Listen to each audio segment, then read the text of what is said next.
సింగరేణిలో అవినీతికి తావులేదన్నారు మంత్రి జూపల్లి. ట్యాపింగ్ కేసులో కుట్ర చేయాల్సిన అవసరం తమకు లేదన్నారు. మున్సిపల్ ఎన్నికల్లో అన్ని సీట్లు కైవసం చేసుకుంటామని ధీమా వ్యక్తం చేశారు. జూపల్లి ఇంకా ఏ అంశాలపై మాట్లాడారో మా కరెస్పాండెంట్ నరేష్ అందిస్తారు.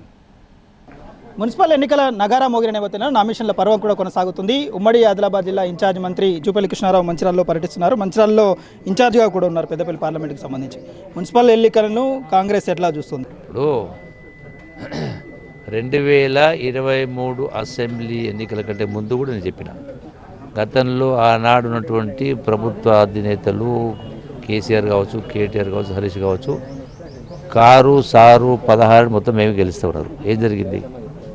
ఆ తర్వాత జరిగినటువంటి సికింద్రాబాద్ అసెంబ్లీ ఉప ఎన్నిక కానీ, జూబ్లీహిల్స్ ఉప ఎన్నిక కానీ, మొన్న జరిగిన సర్పంచ్ ఎలక్షన్స్ కానీ ఏ రిజల్ట్ వచ్చిందో, ఇంకా అంతకు మించి ఈ మున్సిపల్ ఎన్నికలో కాంగ్రెస్ పార్టీ, నేను ఆదిలాబాద్కు సంబంధించినటువంటి పెద్దపల్లికి సంబంధించినటువంటి నియోజకవర్గం ఇన్ఛార్జ్ ఉన్నా.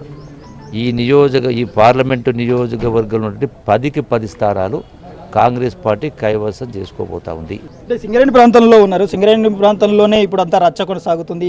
మైన్లకు సంబంధించి, నైని కోల్ బ్లాక్కు సంబంధించి మంత్రుల వ్యవహారాలు, ఇవన్నింటినీ ఎట్లా చూస్తారు? ఇది మున్సిపల్ ఎన్నికలకు కూడా రెఫరెండం అంటూ బీఆర్ఎస్ చెప్తాను.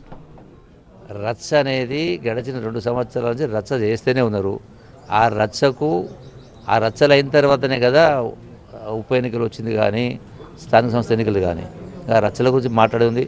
ఆ రచ్చలకు మొత్తం ఫుల్ స్టాప్ కూడా మళ్ళీ రేపు 13వ తారీఖున దానికి కూడా ఫుల్ స్టాప్ పడుతుంది. రచ్చ ఫోన్ ట్యాపింగ్ సంబంధించింది కూడా నోటీసులు ఇస్తున్నారు. అదంతా కాలయాపన చేసే ప్రాసెస్లో భాగంగా జరుగుతున్నది తప్ప ఇలా ఎలాంటి ఎత్తుగడలు లేవు, రాజకీయ కోణంలో జరుగుతున్న కుట్రలని బీఆర్ఎస్ ఆరోపిస్తుంది. ఇప్పుడు తప్పు జరిగింది అని తెలిసినప్పుడు, ఫిర్యాదులు వచ్చినప్పుడు, ఇంకోటి జరిగినప్పుడు దానిపైన ఇన్వెస్టిగేషన్ చేయాలి కదా. ఆ ఇన్వెస్టిగేషన్ కొనసాగుతూ ఉంది.